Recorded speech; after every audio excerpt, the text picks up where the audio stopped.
Next on Worcester News Tonight, a Friday night tradition in Central Mass is changing due to the concern of Triple E. How football fans are reacting. Plus, an FBI search at a city rectory leads to a disturbing discovery and an arrest.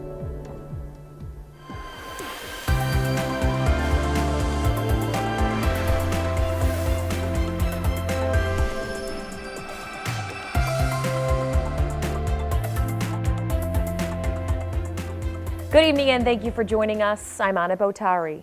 One person is arrested in connection to a body in the woods found earlier this week in Worcester. Police say Rafael Guzman is charged with accessory after the fact in connection to the body found near Granite Street. Court documents identify the victim as Benjamin Pacheco. They say it appears Pacheco's body was burning in a grassy area when firefighters arrived. Evidence indicates he may have been wrapped in bubble wrap and a blanket. The medical examiner's office says the manner of the death was determined to be homicide. The exact cause of death is still pending.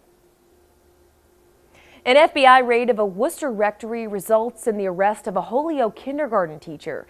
We're now learning he's under investigation for child pornography. Our Olivia Lemon joins us now with the disturbing details. Olivia? Anna, the FBI's investigation dates back to December of last year. Court documents detailed the graphic videos and images found on Gregory Lisby's computer. An FBI raid at this rectory on Pleasant Street leads to the discovery of child pornography. But I came and I was seeing all the lights on in the house. That's the thing that kind of surprised me because the lights are not usually on. Usually it's dark over there. Gregory Lisby is married to Reverend Timothy Berger. Court documents show the FBI received a tip from Microsoft about child pornography on Lisby's computer. The affidavit goes on to say it had files including ones of young boys engaged in sexual activities. I wouldn't want to belong to this parish. A woman who has lived by St. Luke's Episcopal Church for more than 40 years didn't want to be seen on camera. She says she's seen young girls at the house before, but never thought much of it. I saw them a couple of weeks ago. They were going to church and they came outside and they were playing. Lisby worked as a kindergarten teacher for Holyoke Public Schools. In a letter to the school's principal, Lisby says, "Last night I was accused of an awful crime that could put our Holyoke children in harm's way." He probably got removed from those positions. Lisby was set to appear in federal court this afternoon. The letter to the principal goes on to say he will return his school's computer and keys as soon as possible. In the studio, Olivia Lemon, Worcester News Tonight. A Friday night tradition changed due to concern of Triple E.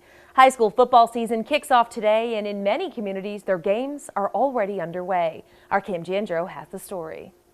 It's a Friday, and usually teams would be getting ready to play under the lights, some football, but unfortunately, due to Triple E concerns, a lot of the games have been moved up to about 3:30, 4 o'clock in the afternoon. Here in the city of Worcester, they're trying to eliminate all activities after 4:30 in the afternoon. Commerce Bank Field at Foley Stadium is hosting one of those games today. We caught up with a few parents to discuss the Triple E concerns. I think the kids are probably a little disappointed. There's nothing like, playing a nighttime game Friday night. But, hopefully it won't last that much longer and they'll be able to play at nights pretty soon. Sometimes it makes it different. A lot of people, because the nighttime, they come more rested and all that. Now they got to get prepared different way to start the game. That's a real important thing. There should be more caution for that. It's been rough this year with the mosquitoes. I think that now's good for it and that they've been spraying and just that the kids still want to have a good time. Now, communities across the state are expected to be battling Triple E for about the next month or so. It'll be until the first frost, which is expected right around mid to late October. They still want you to follow the 5 Ds in order of preventing Triple E. That's dawn, dusk, drain, deet, and properly dress. In Worcester, I'm Cam Jandro, Worcester News Tonight. The Massachusetts Department of Public Health confirming the 8th case of Triple E Friday. Health officials say a man in his 50s from northeastern Bristol County has been diagnosed. The DPH and the Massachusetts Department of Agricultural Resources urge people throughout the state to take precautions to prevent mosquito bites. The next round of aerial spraying is expected to begin as early as Monday evening in areas including Worcester County.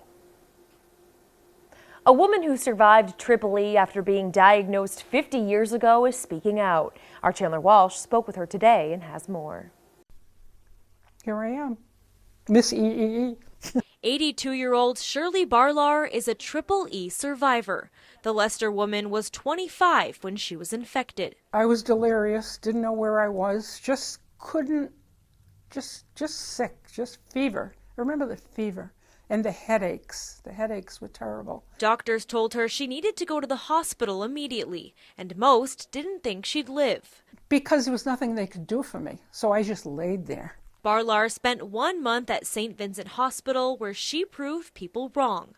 Her time there was a blur since Triple E causes inflammation in the brain. She says recovery was tough, but she fought through it. I got my strength back. Took a long, long time. I got my mind back. I got my brain back. 4 months later, Barlar and her husband Daniel got married. Barlar has 2 sons, 5 grandchildren, and 2 great-grandchildren. That mosquito didn't know who he bit. She's worked in the Leicester Public Schools and Worcester Public Schools where she grew up, and took her work internationally, accrediting schools in dozens of countries before retiring at 78. Whether you are the janitor, school custodian, or whether you're the superintendent, if you do your job well, somebody's going to notice you. Barlar still suffers headaches and nausea, but is otherwise healthy. She wants people to protect themselves when they go outside, but knows surviving Triple E is possible. That's the danger of it. You don't want to get it. You don't want to fight those odds. I know I don't want to fight them again. Barlar says finding a cure for Triple E needs to be prioritized and wants to remind people to always wear insect repellent. Her and her husband are celebrating their 57th wedding anniversary this month. In Worcester, Chandler Walsh, Worcester News Tonight. Bringing the community together is the goal of the MetroWest Cultural Festival this weekend. Organizers believe diversity should be celebrated and wanted to create an environment where everyone is welcome. 2 nonprofits have come together to put on the event, which will include cultural performances, an international bazaar, and more than 25 vendors. Organizer Shazia Tariq says it's an important time to come together and build each other up. The current political climate, it is really important to encourage open dialogue and promote cultural integration and build ties of mutual respect and understanding. All donations collected will be given to the Jimmy Fund Walk and Amal's Women's Center. The festival is Saturday from 2 to 6 p.m. at Bay State Commons in Westboro. A report released this week proposes Worcester's commuter rail line be converted to electric. The study by Transit Matters says electric trains can accelerate and decelerate faster than diesel trains. They say modernizing operations could add capacity to the commuter rail system and increase train frequency. The study shows modernizing the trains includes regular scheduling, quicker turnaround times, and minor track upgrades. Transit Matters is hosting a meeting Tuesday at 2 p.m. at the Worcester Regional Chamber of Commerce to further discuss the topic. Actress Felicity Huffman sentenced in Boston federal court for her role in the college admissions scandal. The sentence comes after Huffman pleaded guilty to paying a $15,000 bribe to have her daughter's SAT score boosted. Caroline Connolly has more.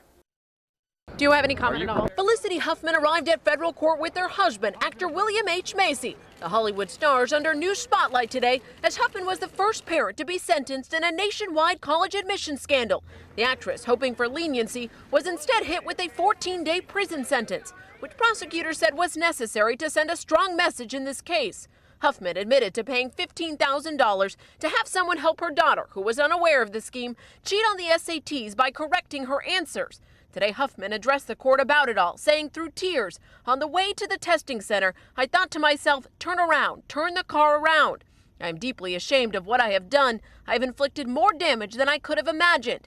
I take full responsibility for my actions, and as a first step for making amends for my crime, I will accept whatever punishment you deem appropriate."